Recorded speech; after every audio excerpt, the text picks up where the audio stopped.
अस्सलाम वालेकुम, मैं जमील फारूकी हूँ। आप मेरा ऑफिशियल यूट्यूब चैनल देख रहे हैं। आज नवंबर 2025 की 13 तारीख है, जुमेरात का दिन है। जिस वक्त ये वीडियो रिकॉर्ड हो रही है पाकिस्तानी वक्त के मुताबिक दोपहर के 1:45 बज चुके हैं। मेरी अंडरस्टैंडिंग में, मेरी नज़र में गुज़िश्ता 24 घंटों की 3 top stories, breaking developments, big news हैं जो मैं आपके साथ शेयर करना चाहूँगा। सबसे पहली और बड़ी खबर अडियाला से, जिसके वकील 25 करोड़ अवाम के मुर्शिद यानी कप्तान कैदी नंबर 804 यानी इमरान खान ने मैंडेट चोरी करके इक़्तिदार में आने वाली फॉर्म 47 की जाली 17 सीटों वाली सरकार, उनके ओहदेदार, यार, सहूलतकार, बुतार, शॉपर, टमाटर, टाउट सबको ऐसे तवे पर बिठा रखा है कि पिछले एक हफ्ते से इनको चैन नहीं आ रहा, इनको नींद नहीं आ रही। इस्तिस्ना पर इस्तिस्ना मिल रहा है, फिर भी तरमीम पर तरमीम आ रही है। लेकिन एक अदालत यहां है, एक ऊपर है, जहां पर ना तो कोई तदबीर काम आनी है, ना कोई तरमीम काम आनी है। एक मतलब फिर सेनेट के अंदर मजीद तरामीम के अंदर तरामीम लाने के लिए, और फिर 2 दिन पहले जो कह रहे थे ना कि मेरा ताल्लुक पीटीआई से है, ये हुआ वो हुआ, इसलिए अब मैं अपना वोट उसको दे रहा हूं, तो अब मैं इस्तीफा देता हूं। तो स्पीकर साहब कहते हैं, चेयरमैन सेनेट साहब कहते हैं, जनाब मन हमें तो इनका इस्तीफा मिला ही नहीं है। तो आज फिर से वो वोट कास्ट करने लगे। ये टोपी ड्रामा चल रहा है। इसकी कहानी तफसील क्या रहेगी वो मैं शेयर करूंगा। बड़ा फैसला एक अदद कोर्ट से आया है, एक अदद कर लिया गया है। 2 अदद बड़ी खबरें हैं जो मेरा थंबनेल है वो मैं आपके सामने आगे चलकर शेयर करने लगा हूं कि वाकईतन बड़ा फैसला है। अब क्या इसको जस्टिफाई कर पाएंगे? एक तो कल से तहरीक, अब पता नहीं किस नौयत की तहरीक, ऑलरेडी एक तहरीक शुरू हो गई जिसमें आपको ऐसे दस्तूर को मैं नहीं मानता पढ़ा गया छतों पे और के ऊपर खड़े होकर सोशल मीडिया की हद तक। लेकिन कल यानी जुम्मे के रोज कौन सी ऐसी तहरीक शुरू होने जा रही है, उसका थ्रेशोल्ड क्या होगा, वो उसकी डिटेल्स क्या रहेंगी, वो भी शेयर करूंगा। कुछ वायरल ट्वीट्स, वायरल बयानात, इसलिए गुजारिश है वीडियो शुरू से आखिर तक देखिएगा। एक और गुजारिश, अगर आपने चैनल नहीं किया अभी तक सब्सक्राइब जरूर सब्सक्राइब कर लें। बेल आइकन यानी घंटा या घंटी अपने अंगूठे उंगली या साथ रखे डंडे से दबा सकते हैं। इसके अलावा व्हाट्सएप चैनल का लिंक हर वीडियो डिस्क्रिप्शन के अंदर मौजूद होता है, जाइए उसको क्लिक करके ज्वाइन कर लेंगे। आपका और हमारा राब्ता बेहतरीन तरीके से हो सकता है। आप सबसे गुजारिश है कि अगर आप इन हालात, ये जो गैर मारूजी, गैर मामूली किस्म के गैर फितरी किस्म के हालात हैं, इसके ऊपर एहतजाज करना चाहें तो फॉर्म 47 के वज़ीर आज़म ने बनफ्स नफीस आपके लिए एक रास्ता निकाल दिया है। आप कंबल से मुंह बाहर निकालिए और ओ करके कंबल डाल के फिर सो जाइए। ये है तरीका है इनकलाब। मैं कहता हूं लोटे में इनकलाब आ जाएगा। भाई क्या बात कर रहे हैं, कैसे कर लेते हो यार। जनाब अभी तक की जो लेटेस्ट है वो शेयर करने लगा हूं। इससे पहले कि वो टॉप स्टोरी 2 अदद जो फैसले हैं उनकी बात करूं, आज पाकिस्तान तहरीक इंसाफ के पार्लिमानी लीडर बैरिस्टर अली जफर साहब ने खिताब किया है। उन्होंने क्या खिताब किया है, उसका इजहार किया है, उसकी डिटेल्स मैं शेयर करने लगा हूं। वो कहते हैं आज फिर 27वीं आईनी तरमीम का मुसवदा पेश हो रहा है और गुज़िश्ता इजलास में एक रुकन ने पार्टी पॉलिसी के खिलाफ वोट दिया। वो रुकन 63A के तहत नायल हो चुके हैं। उन्होंने इस्तीफे का ऐलान फ्लोर पर किया था और फिर यह हुआ कि चिरागों में रोशनी ना रही। जबकि फैसल वार्डर साहब फरमाते हैं कि हुकूमत को सेनेट में तरमीमी बिल दोबारा पास करवाने में 2 अराकीन की हिमायत मिलने वाली है। भाई आपके आप 2 लाख अराकीन पैदा कर सकते हैं 2 के अंदर से। भाई मजीद 3 अपोजिशन अराकीन भी हुकूमत के साथ हैं। वार्डर ने कहा मैं लिखने पढ़ने की इतनी आदत नहीं है, इसलिए कुछ गलतियां हो गई तो उसको जरा अपडेट कर रहे हैं। तो तरमीम में दोबारा शिकों की तरमीम के लिए सेनेट का इजलास फिर हो रहा है। जिस वक्त हुकूमत को तरमीम के लिए सैफुल्लाह अबड़ो का वोट लाजमी दरकार है। ताम सैफुल्लाह अबड़ो ऑलरेडी वर्बल इस्तीफा दे चुके हैं, जबकि ये कहा गया है कि अभी तक ऐसा कोई इस्तीफा हमारे पास नहीं आया। चेयरमैन सेनेट यूसुफ रज़ा गिलानी कहते हैं कि सैफुल्लाह अबड़ो मेंबर सेनेट है, मेरे पास किसी का इस्तीफा नहीं आया। 63A में प्रोसेस मौजूद है, प्रोसेस को फॉलो नहीं किया गया तो अब हम कुछ नहीं कर सकते। अच्छा जनाब, इससे पहले कि मैं मजीद चीजें शामिल करूं, इस वक्त आपके लिए लेटेस्ट मैं कुछ शेयर करने लगा हूं। पाकिस्तान से ज्यादा वैसे आपस की बात है, लंदन के अंदर ज्यादा एहतजाज हो रहा है। वो मैं देख रहा था कि 22 और 23 तारीख को एक्सपेक्टेड हैं कुछ चीजें, लेकिन उससे पहले ही लंदन हाई कमीशन के बाहर जो है, लंदन में पाकिस्तानी हाई कमीशन के बाहर नगमा खान साहिबा की क़यादत में और उनकी बाकी जो दीगर दोस्त ख्वातीन हैं उनकी क़यादत में डेली बेसिस के ऊपर वहाँ पर एहतजाज होता है। तो कुछ पाकिस्तानी हैं वो कहते हैं ना कि आप भले हक के लिए खड़े हो, if you are standing alone you should stand up and you should speak up, और वो खड़े हो जाते हैं। तो वहाँ पर खड़े हैं और उनकी बड़ी तस्वीरें और वीडियोज़ वायरल भी हो रही हैं जनाब। अब आ जाते हैं टॉप स्टोरी के ऊपर। बड़ा फैसला कर लिया गया है। वो फैसला क्या है जरा सुनिएगा। महमूद खान अचकजई साहब कहते हैं हमने फैसला किया है कि तमाम ममालिक के सफीरों को खत लिखेंगे, उनसे मुलाकातें करेंगे, उन्हें साफ बताएंगे ये आपने जो भी मुआहदे इस गैर नुमाइंदा हुकूमत के साथ किए हैं ये पाकिस्तान के अवाम को काबिल कबूल नहीं है।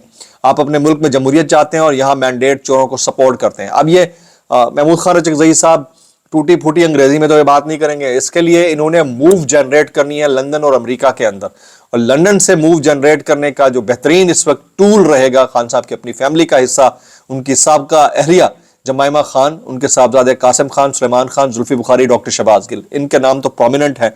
ये करेंगे, ये बहुत बड़ा फैसला है कि अब इंटरनेशनल जो स्टैब्लिशमेंट से वाबस्ता लोग हैं उनको एंगेज किया जाएगा, जो उसमें कमी कोताही रखी गई है उसको खत्म करके बात को आगे बढ़ाने की कोशिश की जाएगी। जबकि एक फैसला भी आया आज की तारीख में, बड़ा फैसला है। वैसे तो मैं 2 अदद सहाफियों की स्टोरी पढ़ रहा था, वो कहते हैं कि 2 बड़े जजेस ने, जस्टिस अतहर मिनल्ला और जस्टिस मंसूर अली शाह साहब का नाम आ रहा है। कुछ लोग कह रहे हैं कि जस्टिस मंसूर अली शाह और जस्टिस मुनीब अख्तर हैं, लेकिन 2 बड़े जजेस ने सुप्रीम कोर्ट से रिजाइन करने का तकरीबन फैसला मुबैना तौर के ऊपर कर लिया है गैर मुसद्दका इत्तलात के मुताबिक, और किसी वक्त भी ये हो सकता है। लेकिन आज की तारीख में तहरीक लब्बैक पाकिस्तान TLP, जिसको पंजाब हुकूमत कलअदम करार दे चुकी है, वफाक से भी यही हुआ, पाबंदी लग गई, उसको अदालत ने बड़ा रिलीफ दे दिया है। इंसदाद दहशतगर्दी अदालत ने 56 कारकुनान को मुकदमात से डिस्चार्ज करने का हुक्म दे दिया है। उस मोमेंट के ऊपर जिस वक्त अभी तक अल्लामा हाफिज साद हुसैन रिजवी साहब का कोई नहीं पता हो किधर है, अनस रिजवी साहब जख्मी मुबैना तौर के ऊपर थे, उनका भी नहीं कोई पता किधर है, लेकिन उनकी पार्टी और सानिया मुबैना मुरीद के उसके बाद से अब कुछ डिटेल सामने आने लगी हैं कि इंसदाद दहशतगर्दी अदालत ने 56 कारकुनों को मुकदमात से डिस्चार्ज करने का हुक्म दे दिया है।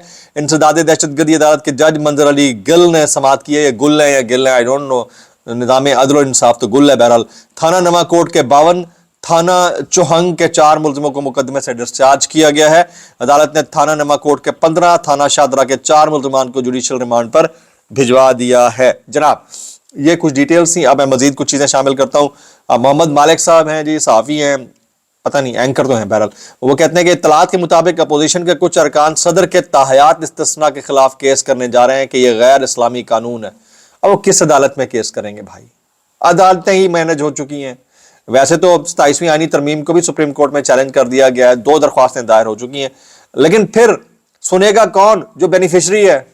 तो क्या आपको रिजल्ट देगा, नतीजा देगा, ये आपको समझना चाहिए। ये साफ्ती मुन्ने फरमाते हैं मुनीफ फारूक साहब के अभी तो ये तरमीम बनना शुरू भी नहीं हुई थी तो ये फैसला हो गया था कि आईनी अदालत कहाँ लगेगी, जज कौन होंगे, क्या होगा। यानी अब आप समझें कि इस हद तक थ्रेशोल्ड है। फिर ये कहते हैं कि जनाब ये आईनी 27वीं आईनी और ये आइन और कानून और पार्लियामान, भाई और कितने फेर दो फिर सहाफत। मैं कहता हूं कि तुफ है यार, ऐसी गुफ्तगू के ऊपर भी तुफ है, और जिनके लिए ये कर रहे हैं उनको इनको अकाउंटेबल ठहराना चाहिए कि बेवकूफ ये कर क्या रहे हैं। बहरहाल जो भी कर रहे हैं अल्लाह ही बेहतर करे इनके लिए। अच्छा जी, PTI क़यादत के ऊपर बहुत सारे क्वेश्चन हैं। मैंने कुछ तो बातें कल की हैं, ये जो जिरगे के अंदर उन्होंने कर मारा है, ठीक है, इनको इतनी नहीं सेंस कि किसको बुलाना है, कब बुलाना है, कहां बुलाना है, कितने लोग हैं जो इनके लिए गर्दनें कटा चुके हैं। ये इतने बेवकूफ हैं, इतने बेशर्म है, इनको कोई समझाने वाला, इनको कोई गाइड करने वाला नहीं है। ऊपर से आर्टिकल 243 था या कोई भी था, उस पर आप इतने खुद कफील हो गए, आपने मुशावरत करना ही मुनासिब नहीं समझा। खान साहब से अभी तक मुलाकात नहीं हो पा रही। आज मुलाकात का दिन है, जुमेरात है, देखते हैं आज कौन कौन मिलने जाता है। मुझे लगता है आहिस्ता आहिस्ता ये मिलने वाली मूव जो होगी वो भी आहिस्ता आहिस्ता आहिस्ता ट्रिकल डाउन, मुझे लगता है ये खत्म हो जाएगी। मुझे ऐसा लगता है कि वो जज्बा 3-4 दिन देखने को मिलता है। आज देखते हैं कि आफरीदी साहब आते हैं या बहनें तो जाएंगी, बहनें तो जाएंगी, बहनें डटी हुई हैं तो नजर आ जाएगा। अच्छा जी, अंसार अब्बासी साहब का कॉलम का कुछ तराशा शेयर करता हूं। उन्होंने कहा कि इमरान खान ने लड़ाई एस्टैब्लिशमेंट ही नहीं बल्कि अफवाज के साथ ले ली है। ये अंसार अब्बासी कहते हैं मैं इस लड़ाई के खिलाफ हमेशा रहा, क्योंकि एक तरफ फौज, दूसरी तरफ पाकिस्तान की मकबूल जमात और उसका रहनुमा, ऐसी लड़ाई पाकिस्तान के मफाद में नहीं हो सकती। अफसोस कि इमरान खान अपनी हुकूमत के खात्मे के बाद टक्कर वाले लोग के डायलॉग से बहुत ज्यादा मुतासर रहे और टक्कर के जोश में इतना आगे निकल गए कि फौज जिसे इमरान खान पाकिस्तान के सालमियत का जामिन करार देते रहे के खिलाफ 9 मई भी हो गया। अपनी ही फौज के खिलाफ इतनी नफरत के बीज बो दिए कि शहीदों तक का मजाक उड़ाया गया। जितना मैं खान साहब को जानता हूं ना, मुझे नहीं पता क्या है हैपनिंग हुई क्या नहीं हुई, इतना मुझे पता है कि इमरान खान साहब से ज्यादा पेट्रियाट कोई नहीं है, अपनी फौज से मोहब्बत करने वाला कोई नहीं है। ٹھیک ہے. اس طرح کی جو پھپھے کٹنی ماسیاں ہیں نا یہ زیادہ لڑوانے والے کردار ادا کرتی ہیں. یہ الگ بات ہے کہ وہ ان کا مطمع نظر کچھ اور ہے, آئین کے مخالفت کرنے والے لوگوں کے خلاف وہ کھڑے ہو گئے, وہ ایک الگ ڈیبیٹ ہے. لیکن جہاں تک میں ان کو جانتا ہوں, جتنا میں ان کو جانتا ہوں, ہر محب وطن پاکستانی اپنے ملک کے اندر ایک مضبوط فوج اور ایک مضبوط ادارہ بطور فوج چاہتے ہیں, اور ہم سب چاہتے ہیں. باقی وہ جو بات کر رہے ہیں انصار عباسی صاحب, پتہ ہے وہ کس دکھڑے سے بات کر رہے ہیں, پتہ ہے. ضیاء احسن صاحب کہتے ہیں ہماری سینٹرل ایگزیکٹو کمیٹی میں مسودہ ڈسکس ہی نہیں ہوا, اور جو ڈسکس ہوا وہ میں بتا نہیں سکتا. یعنی اس حد تک وہ انوائڈ ہیں, وہ غصے میں ہیں کہ الامان الحفیظ. جناب آج تھوڑی دیر پہلے کچھ اور چیزیں آئی ہیں جی. اسلام آباد جوڈیشل کمپلیکس خود کش حملے کا سہولت کا پنڈی اور ہینڈلرز کو کے پی کے سے اریسٹ کیا گیا ہے. اب دیکھتے ہیں کہ اس کے اندر سے کیا نکلتا ہے. کچھ وائرل بیانات میں شامل کرتا ہوں اس ڈسکلیمر کے ساتھ. اگر آپ کو میری بات بھی لگتی ہے تو معذرت, زیادہ بھی لگتی ہے انتہائی معذرت, اور زیادہ بھی لگتی ہے سانو کی کیسے کر لیتے ہو یار. بہت امپورٹنٹ وائرل بیانات ہیں جناب, اس پہ ذرا آپ نے غور کرنا ہے. ان وائرل بیانات کے اندر 10 چیزیں جو ہے نا ہمیں بغور دیکھنی ہوگی. سب سے پہلی چیز تو یہ ہے, جیسے یہ رانا ثناء اللہ صاحب فرماتے ہیں کہ آرٹیکل 243 میں ترمیم اتنی پرفیکٹ ہے کہ کوئی اس میں خامی تلاش کر کے تنقید کر ہی نہیں سکتا. یہ رانا ثناء اللہ صاحب فرماتے ہیں. ٹھیک ہے, پرفیکٹ تو اللہ کی ذات ہے, اور نبی اکرم صلی اللہ علیہ وآلہ وسلم کی ذات تھی, نبی آخر الزماں. یہ باقی جتنی پرفیکشن آپ کہہ رہے ہیں نا بھائی جان, یہ ایک سیکنڈ میں دبردوز ہو جاتا کرتی ہے دنیاوی پرفیکشن. میں اتنا کہنا چاہوں گا کیسے کر لیتے ہو یار. یہ شہباز شریف صاحب کہتے ہیں پارلیمنٹ کی بالادستی ہماری جمہوریت کی طاقت ہے. ایک تو پارلیمنٹ کو سائیڈ پہ رکھ لیں, جمہوریت کو بھی. اور یہ جو بالا اور دستی ہے نا, بالا جو ہے وہ تدفین ہو چکی ہے اس کی لاہور کے اندر بادشاہی مسجد کے برابر میں, اور جو دستی ہے نا وہ کہیں یوکے ووکے میں جدہ یدہ میں پھر رہا ہوگا. سمجھ رہے ہیں آپ بات کو, بالا دستی. تو کہنا چاہوں گا کیسے کر لیتے ہو یار. آگے چلتے ہیں جی.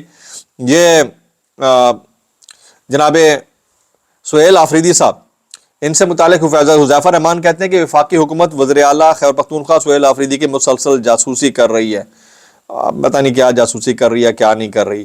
ہاں, یہ اسد نور کی ایک بات مجھے بڑی اچھی لگی. وہ کہتے ہیں کہ نواز شریف ایکسٹینشن دینے سے انکار کرتے تو ان کی الاسٹک والی شلوار اتار کر چوک میں لٹکا دی جائے. پہلے ہی لٹکی ہوئی ہے بھائی. میں اتنا کہنا چاہوں گا کیسے کر لیتے ہو یار. یہ خلیل الرحمان قمر صاحب منصور علی خان کے شو میں تھے. ان سے پوچھا گیا کہ بہت سے لوگوں کی رائے ہے کہ یہ حکومت فارم 47 کی ہے. منصور علی خان نے سوال کیا, آگے کہتے ہیں خدا کی قسم یہ رائے نہیں, یہ سچ ہے. لیکن اگر آپ کا تعلق نون لیگ سے ہے تو آپ پر واجب نہیں کہ آپ نے پی ٹی آئی والوں سے نفرت کرنی ہے. اسی طرح اگر آپ کا تعلق پی ٹی آئی سے ہے تو یہ واجب نہیں کہ آپ نے نون لیگ سے نفرت کرنی ہے. جمہوریت عالم نے پھر بات کریں گے, ورنہ کوئی آئے گا اور لے جائے گا. یہ حالات ہیں, اور ان حالات کے اندر بہت سارے لوگ آپ بھی کمنٹ کر رہے ہیں. دعا میں یاد رکھیے گا. Maximum comment. السلام علیکم ورحمۃ اللہ وبرکاتہ.